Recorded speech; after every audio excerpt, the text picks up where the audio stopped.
Welcome to IP Goes Pop, your source for exploring the interface between intellectual property and pop culture. The IP Goes Pop podcast series is created and produced by Volpe Koenig, an intellectual property law firm based in Philadelphia, Pennsylvania. Visit us at vklaw.com. This program should not be considered legal advice. Please consult an attorney for your specific situation. And now your host, intellectual property attorney, Michael Snyder. Greetings to everyone, greetings to new listeners, and welcome to IP Goes Pop. I'm your host of IP Goes Pop, Michael Snyder. I'm an intellectual property lawyer from the law firm Volpe Koenig in Philadelphia, and each week we will explore popular culture with an intellectual property spin. This week, IP Goes Pop watches TV, most specifically a very exciting and timely topic, Tiger King. Subtitle, Murder, Mayhem, and Madness.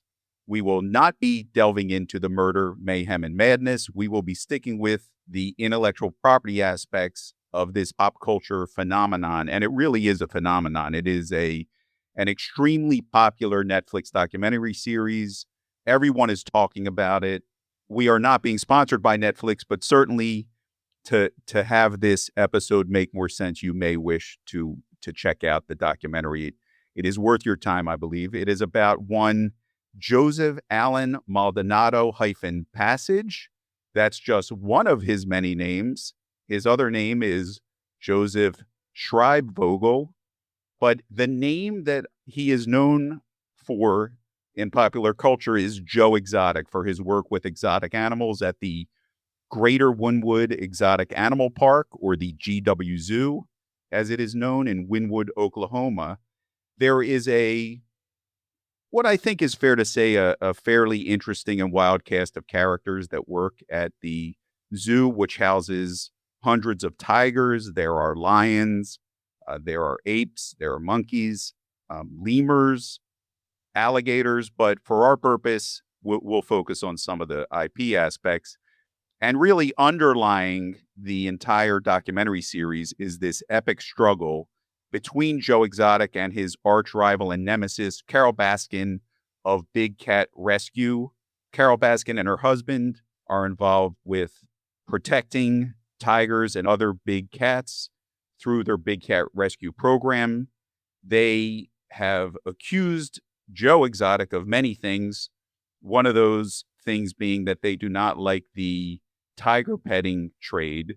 So in an all-out effort to shut down Joe Exotic, they ultimately relied upon using the power of intellectual property, most specifically the power of trademarks, which we'll get into in a moment. So we're going to skip the well-traveled discussion of intrigue and innuendo and focus on the intellectual property issues that eventually led to Joe Exotic losing the GW Zoo. So let's talk about trademarks. And before we crawl into the tiger cage, we need an understanding of what that means. So that's where John O'Malley of Volpe Koenig will come in. John, if you could just start with the basics of what is a trademark and what does it protect? Sure. A trademark is any symbol, sound, word, name, or color that distinguishes one party's goods and services from those manufactured or sold by others. And the primary purpose is to indicate the source of the goods or the services. That means a company can register a trademark with the federal government. We call it the United States Patent and Trademark Office, or the USPTO, for its business name, its slogans, logos, or other items that essentially form the brand of that product or that company. So one of the concepts with trademarks is the goodwill associated with the trademark. Can you tell the listeners a little bit, what does it mean to have goodwill? What does it mean to feel goodwill toward a trademark or a brand when you see it? Sure. The best way probably to analogize it would be that goodwill is somewhat comparable to the reputation. So if there's a strong goodwill, for example, Apple has strong goodwill for its iPhones. People When they think of Apple, they think of a certain quality, a certain level of sophistication, a certain level of panache or status. But it can also mean for a nonprofit, it could be its good name as being a quality nonprofit or a place that you can feel comfortable donating your money or your goods or services. So it's very important, and it's the main reason trademarks exist is to protect the goodwill that is developed through using the trademark over time. So when I'm walking through, let's say, the supermarket, I'm in the cereal aisle and I see rows and rows of cereal. If I am drawn to one of those brands of cereal based on my grandparents always bought it and my parents always used it and I always had it for breakfast every morning, is that part of that feeling of goodwill associated with that brand? Exactly. It's the expectation that you're going to have in terms of quality. If you see that trademark, you know that your cornflakes are going to have a certain flavor or taste or consistency that you like. And you know, if you see that trademark, you're going to obtain what you're buying the product for. And if someone's allowed to kind of steal your goodwill, they can trade off of your reputation, confuse consumers so that the consumer is actually buying a product they don't really want. So if that's what a trademark is, then how do you protect a trademark? So people might not understand, do you have to register it, for example, with the United States Patent and Trademark? How do I start to build up rights? Let's say I think of a fantastic name or my marketing group thinks of a name. What do I have to do to make sure someone else doesn't take my trademark? Well, probably the best thing you could do is to file a federal trademark registration because that gives you constructive rights throughout the entire United States, which means you don't have to establish that you're using a trademark in the geographic area. The alternative to that is you can rely on common law rights, which means that you can gain trademark rights merely by using the trademark in commerce.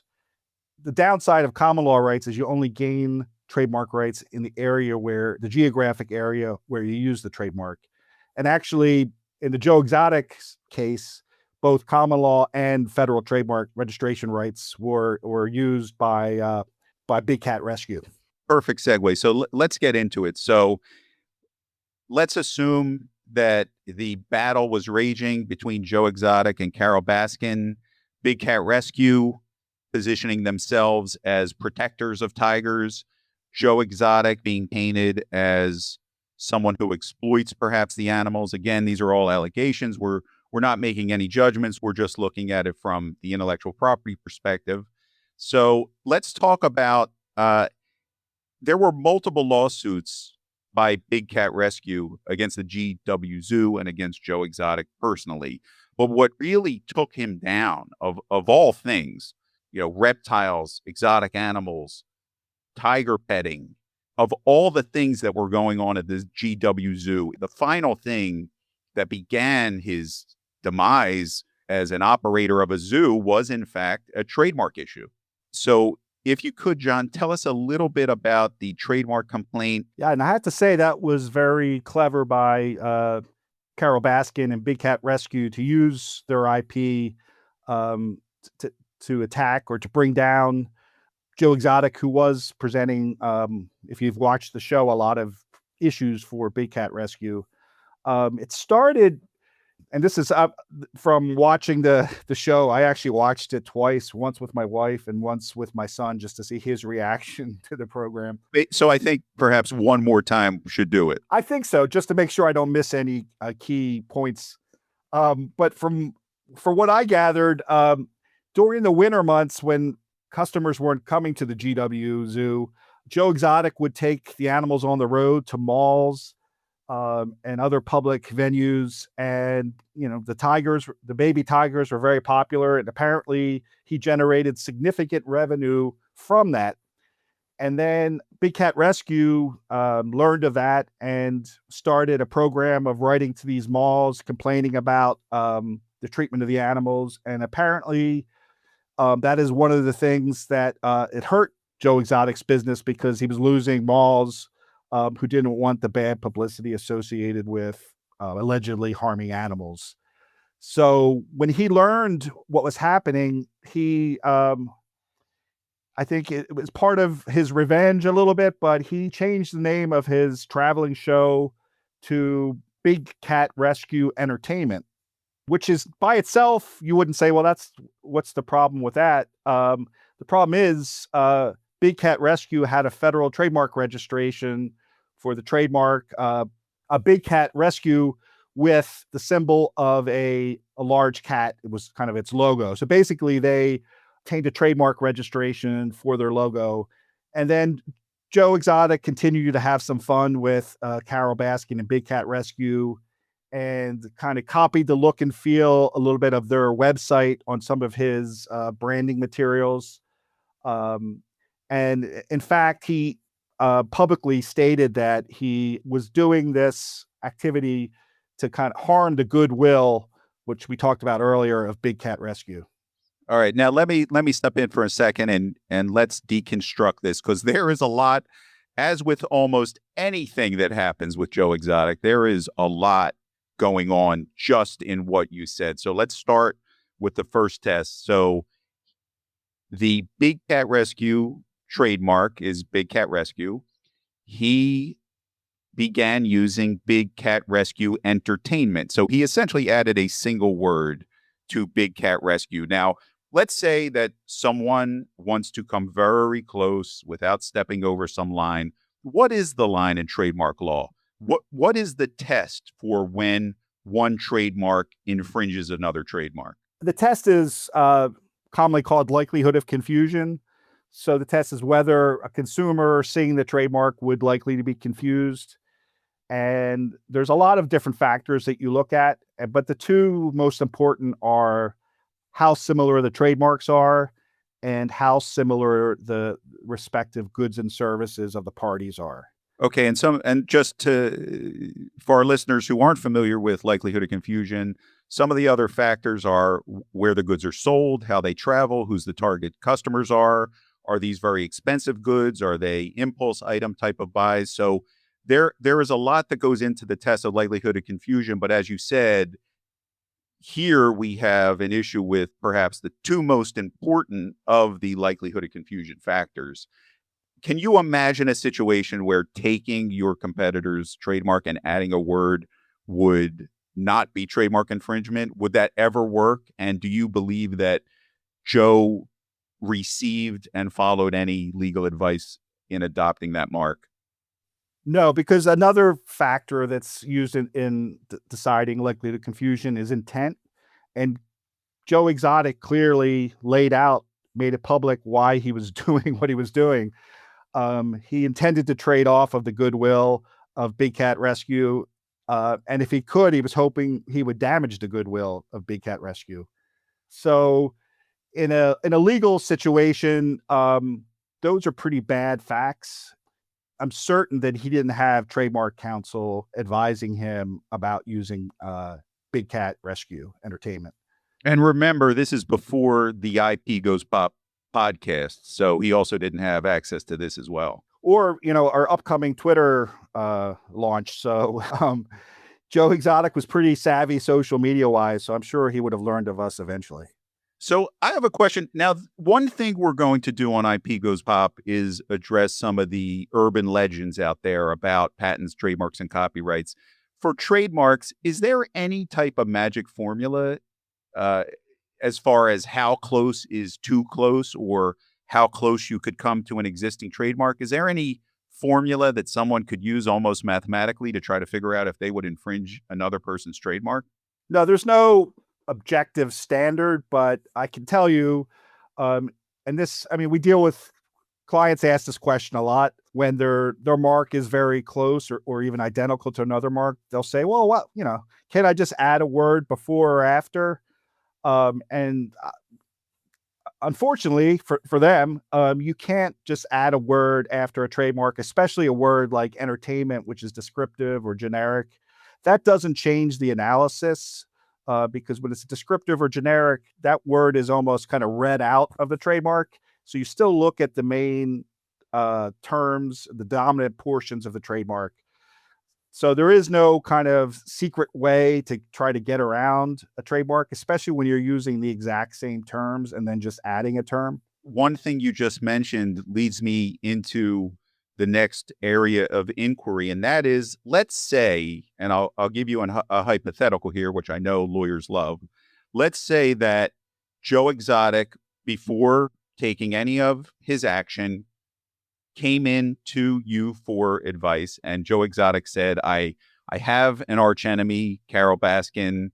She's trying to shut me down. I want to keep going with my, in this case, tiger petting promotions or something else. I'm interested in also using a trademark like Big Cat or Big Cat Rescue or Cat Rescue or some combination. What is your advice? What could we do? Should I just pick a different mark? What is the type of advice that he might have heard? Well, I probably, if Joe came in to the office, I would be thrilled, but I would advise him against choosing Big Cat Rescue. I should point out that in the registration for Big Cat Rescue, they did disclaim the terms Big Cat Rescue, which a disclaimer is when someone who's using or registering a trademark disclaims the exclusive right to use, say, the phrase Big Cat Rescue, because the Patent and Trademark Office considers that phrase to be descriptive of the trademark, which means it should be available to other people to use, because there are, big cats is a way to describe tigers and lions. And so in some ways, the advice to Joe would have been, I would strongly advise him against going after and using the Big Cat Rescue trademark. If he was going to use the Big Cat Rescue trademark, I would advise him to perhaps use it to refer to Big Cat Rescue if you wanted to distinguish himself or his company from that, and perhaps even add a disclaimer that there's no association between Big Cat Rescue and whatever name Joe Exotic was going to use for his company. All right. So very, very, very different course of action than what he actually did, which was copy the exact mark and add one word to it. Yes. And then, yes. All right. And then he compounded that by basically taking the look and feel from Big Cat Rescue's website at the time and then using that on his trucks. And there's some other factors that show how he was trying to trade off of the goodwill of Big Cat Rescue. He set up the business address in Florida where Big Cat Rescue is located, and used a Florida telephone number, which is also where Big Cat Rescue was located, which is in comparison to where the GW Zoo was, which was in Oklahoma. So at this point, you have a situation where for years this battle raged between these arch enemies in this blood feud, and yet this trademark infringement lawsuit ultimately is, as I said before, what brought down Joe Exotic and perhaps leveraged a situation where he had to give up some rights in the GW Zoo. How successful, first of all, how expensive do you think it was perhaps for Big Cat Rescue and the Baskins to bring this lawsuit? And then how successful was it, and what did they get at the end of the day? Well, in terms of attorney's fees, that's the only thing we can go by. But the case, basically, Joe Exotic settled the case by entering into a consent judgment. And just to give a little background, there was also two other cases, IP cases, that Big Cat Rescue brought. And those other two cases had to do with copyright infringement. But they were more limited in nature because of the copyright infringement was only 3 or 4 photos. So the potential damages was much less. Just to give some background on the copyright infringement part of the lawsuit, Joe Exotic also ran his own web TV series on YouTube and perhaps did some streaming, but I believe it was mostly on YouTube. In the back of his transmission, there were images taken from the Big Cat Rescue website and their promotional materials.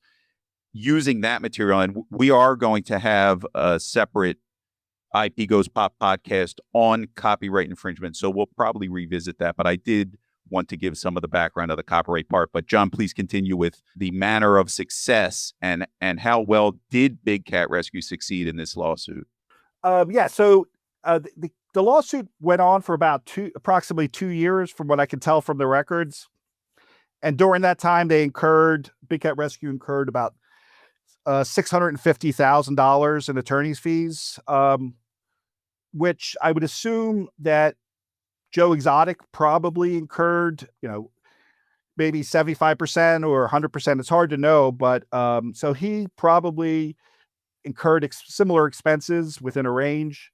And Joe Exotic actually brought a motion for summary judgment in that case on the grounds that Big Cat Rescue and Carol Baskin were slandering him and libeling him. He lost on summary judgment, and then shortly thereafter, the case settled. And based on my experience, when that happens, it usually means that Joe Exotic ran out of money, and Big Cat Rescue was able to use its trademarks. And it's important to note they also relied on their common law trademarks they had a separate kind of Big Cat logo that they used, which I mentioned, which they used on their website, which Joe Exotic put on his buses and his promotional material. So the combined trademarks, common law, and federal registrations allowed Big Cat Rescue to force Joe Exotic to settle the case for a very substantial sum of money. If you include the attorney's fees and compensatory damages, I believe it was about $953,000. So we're talking about $1 million in leverage. And I know for those of you who are fans of the show, Tiger King, they began to seize property to pay for the award of damages in that particular case. And it really goes to show you that, again, John, you had mentioned how clever they were to come up with, they probably looked at points of pressure for years to try to make something happen. And if we ever need proof of the potency and the power of intellectual property, and particularly trademarks, this is the case that would tell that story. Now, before we sum up, essentially, one thing that happens, as you know, in popular culture, how quickly things can spread, spreading virally, if you will, because of Twitter and Facebook and Instagram and all the social media platforms. There are already some copycat companies, if you will, who have tried to capitalize on the fame and the popularity of the Joe Exotic phenomenon. Have you seen anything in the trademark world where people are trying to jump on the Joe Exotic train, if you will?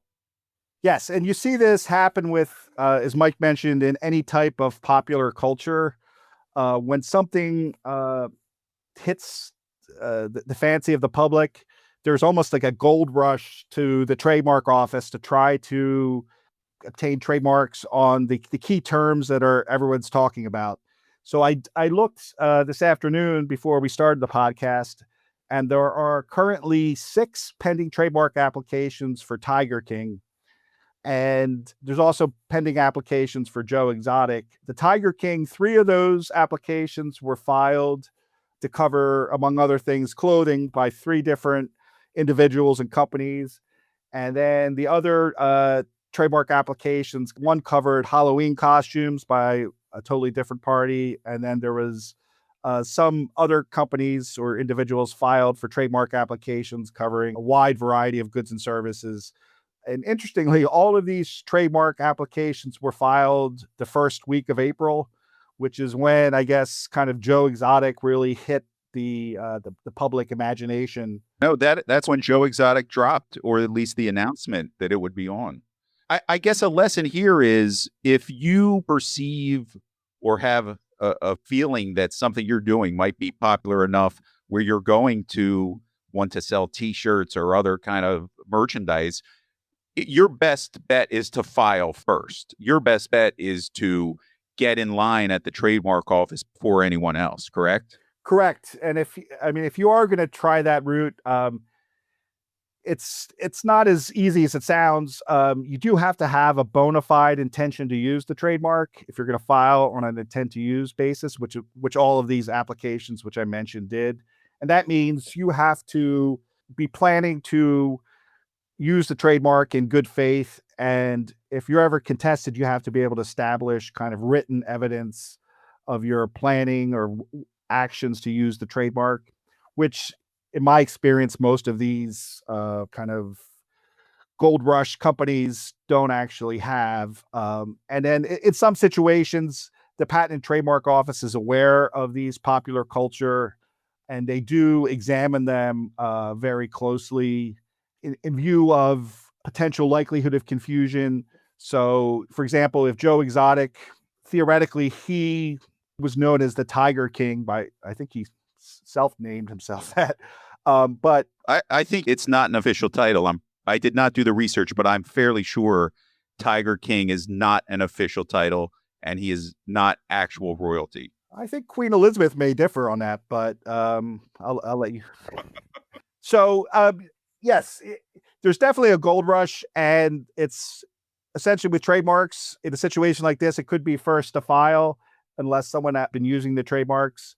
So the people who filed first are definitely have the advantage and may be able to take advantage of the situation or profit from it. All right. So there's been a lot of information about trademarks woven into this tale, this battle that raged for many years. And it turned out that perhaps the only thing that could have stopped Joe Exotic, because many people had tried, was intellectual property. So the lessons here are: protect your intellectual property, protect it early, file for trademarks with the United States Patent and Trademark Office because they can be incredibly valuable. Don't copy your arch enemy's trademark as closely as possible. And I would also say, perhaps be wary of anyone who owns more than 10 or 20 tigers. I think that would be the limit for for trusting someone with tigers. So this is Michael Snyder with John O'Malley from Volpe Koenig on IP Goes Pop, and we look forward to seeing you in popular culture talking about intellectual property. Thank you. The IP Goes Pop podcast series is created and produced by Volpe Koenig, an intellectual property law firm based in Philadelphia, Pennsylvania. Visit us at vklaw.com.